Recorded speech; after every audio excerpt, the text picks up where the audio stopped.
7 days ago, the acting president, Professor Yemi Osinbajo, devoted 8 paragraphs in the executive order #1 to ports operations, and he delivered what you call a riot act to all the agencies operating within the ports. No touting, no being on duty without your uniform and clear identification badges. You're not to engage in on-duty activities while you're off-duty.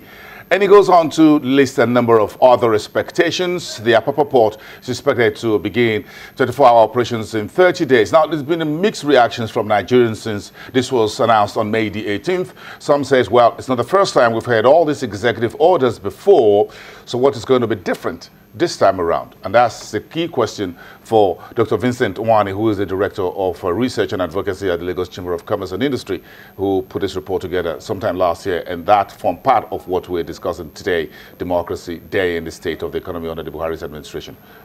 Yes. Dr. Nwani, thank you. So what's going to be different with this? We've heard all this before. I've heard it before. On Thursday last week, we had a presidential policy dialogue.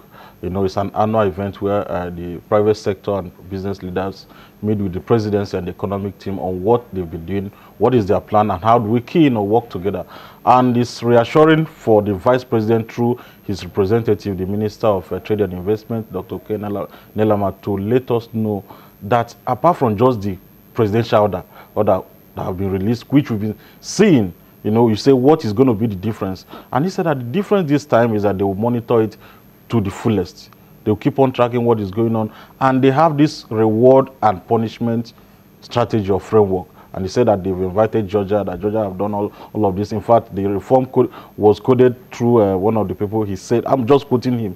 And finally, that they are codifying some relevant aspects of this executive order, you know, such that it can be legislated on to make it sustainable, so that after this administration, it's not something, okay, these guys are gone, let's go back to business as usual. So from the presidency, this was their own comment and feedback when we took them on how do we achieve implementation and sustainable progress. You know, and if that is done, we're happy, and we'll keep on tracking what is going on, reminding them, and also appealing and advocating in our usual manner. But the Nigerian port need to be fixed.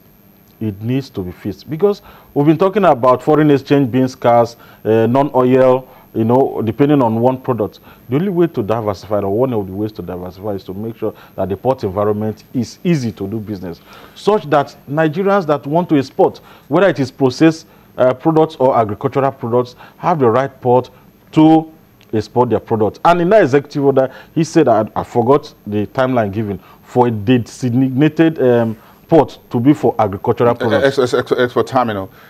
Each port, that's paragraph 23. Yeah. It says, I quote very quickly, it said, each port in Nigeria shall assign an existing export terminal to be dedicated to the exportation of agricultural produce within 30 days of the issuance of this order. This order is 11 days in the making, so we're expecting that to happen before June the 18th, or not before June the 18th. Thank you that we have June 18th to be able to go back to say, has it happened?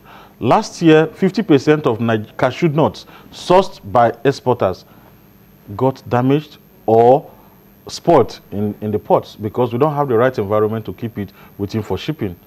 You know, by the time this product get to their destination, either it's in India or Vietnam, a large percentage of this product was going to Vietnam. They were either rejected or downgraded from grade 1 cashew to grade 3, and we lost about 50% of the value.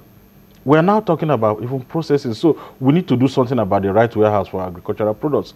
You know, the same thing happened to shea butter, you know, going to US, and a lot of rejection.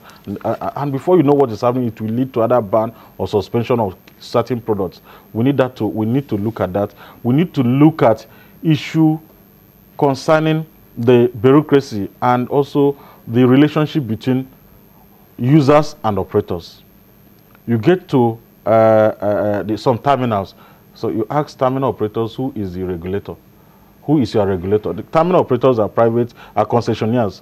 You know, they can't give you an answer, whether it is Nigerian Shipping Council or the Nigerian Port Authority. So a lot of institutional bottlenecks also need to be cleaned up, and we are reminding government to look at this. You know, there are also blame on the importer side, on the exporter side, where what you declare is not exactly what is in the, you know. If you look at the report, you find out that physical inspection is still predominant. About 65% of all goods going in or coming out, going out of the country is inspected physically. Everywhere in the world, it is scanned electronic. About 30% is done through scanning today. You know, and this causes delay. 65% of the time we spend on clearing our goods or importing is spent through illegal processes, and all of these things need to be cleaned up. And it's important that we remind authorities of all of these shortcomings and anomalies.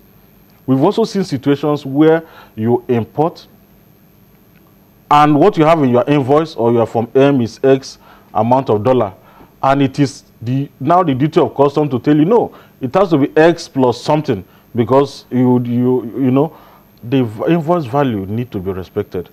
In some cases, you see these the companies that have special relationship with their counterparts abroad. Some have been dealing with them for years. They are entitled to discount. These discounts are not being respected. You know, so these are challenges, and these challenges go on and keep on going and keep on going. But a major issue is that the operators in the port, the regulators in the port, monitoring agencies, and whether it is custom, NAFDAC, SON, standard organization, the health quarantine agency, there are so many, and we want to know who are we dealing with. Government says 6. Let the 6 be 6. But even the 6 agencies, according to this executive order, the 6 should harmonize, merge their respective departure and arrival interfaces, as far as the airport. That's what the order number 20 says, into a single customer interface without prejudice to necessary back-end procedures. Do you think this is workable if I'm going through the ports, for example, airports to be more specific, and I have the NDLEA, the customs, and what have you, merge everyone into a single desk interface? Who should sit at that desk? 6 different officials? You know, there's what they call single window.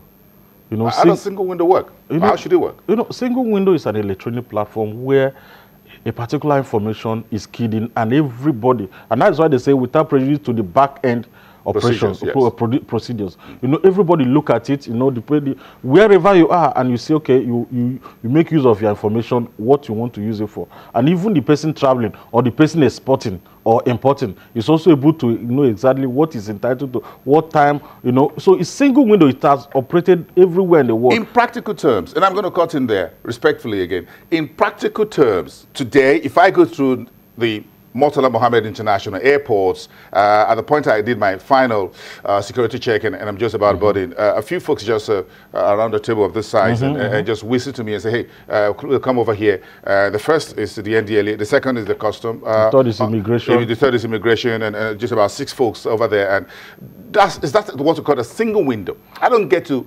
that when I go any other part of the airports in the world. Those guys sitting across those tables after you have done your security check, don't have business sitting there, and that is why that table the VP just removed. It has to the time. I hope that when I hope that when I get to the airport, the next time I will get to the airport, I will investigate by myself, not just report, to ensure that those guys are out of that place, because they are giving this country a bad name. You know, and you go and the question you hear there is, what do you have for me? That's uncomplimentary, and that is not who we are in Nigeria. Also at the check-in point, let's go to the front point, and I get in my 2 luggage. Say, oh, is this the bag you're checking in? Or is this the one who's going to be your hand luggage? And I say, okay, would you please just open them up? And the first set of guys riffle through it, isn't it? And pushes to the next one. And they raffle through it, again, ask the same question. And it goes to the third and to the fourth, and I'm just holding on and say, okay, when you're through, let me know. And sometimes they may not even refill you, because somebody would have said, do you want, you know, with something, the next thing in your bag is checked in. We want to see standard operation.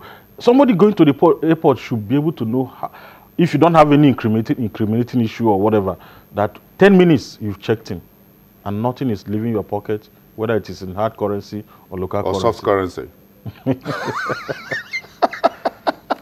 Very interesting, because we need to know what this will mean moving forward if within 30 days of the acting president or Nigerian government, to be more precise.